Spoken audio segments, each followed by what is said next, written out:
So you started out in Owensboro, and you were winning stock car races there. Yep, it was fun. One year they had 18 races at the Whitesville racetrack there in Owensboro, right outside of town, and I won 14 of them. I think I ran second in the other 4. So people were tired of me winning in Owensboro. And a man named P.B. Crowell, who lived in Franklin, Tennessee, used to come up and race with us a little bit. They would race here in Nashville on Saturday night. He had great cars. He won championships at the fairgrounds. He won races at the fairgrounds. He was friends with Bobby and Donnie Allison and Red Farmer, and he knew all the Alabama gang. And so PB he was kind of a partier. So, and he was a multi-car team owner. This was back when nobody even knew what a multi-car team owner was. He had 47, 48, and 49. He had 3 race cars. He ran them at the fairgrounds. They would load up after the race on Saturday night and drive up to Owensboro. It's about a 3-hour drive back then, not a lot of interstates. And they would come to Owensboro, they'd bring their race cars, 3 of them, and a boat. And they'd go out on the river, the Ohio River's right there, and they'd go out on the river on Sunday afternoon and ski and play around on the river all afternoon, and then come to the racetrack and race that night. Well, I think they thought it was going to be easy pickings. There's a little racetrack up there in Owensboro, who can't be that much competition there. I kicked their butt every week. Did you? They'd come up here, and they had these really nice, slicked-up race cars. I had an old 58 Ford, but it had a great engine in it from Holman and Moody. It had tons of power. And we'd get on that little quarter mile, and I'd just wear them out. Well, PB and I became great friends. And I'd go on the river with them on Sunday afternoon, and we'd go race cars on Sunday night. PB got hurt. He was testing one of his cars in 1969 at the fairgrounds. He was a track champion. Something broke on the car, and the car flipped, and it broke his back. Oh, my. And so he couldn't drive his car that year.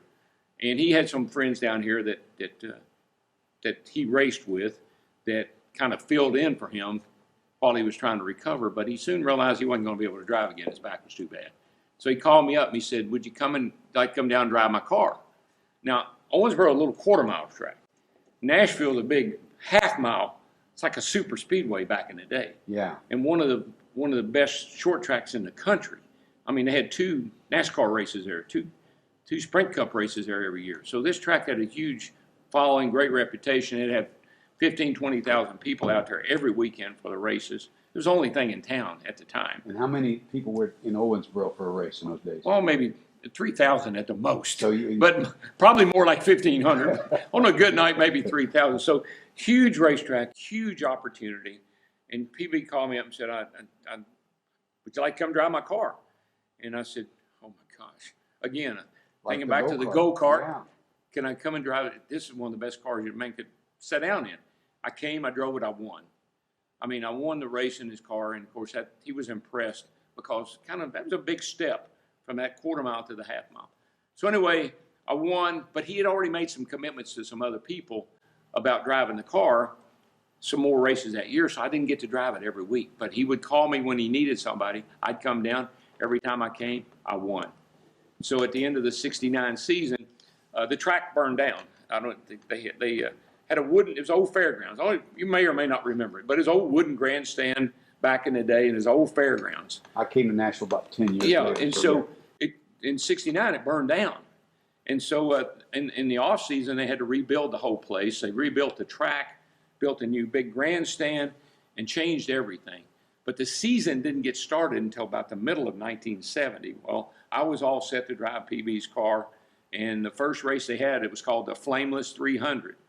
Big race. Guys with Red Farmer and Allison's and guys from North Carolina and from Indiana, everybody came to this race because this huge race paid $10,000 to win.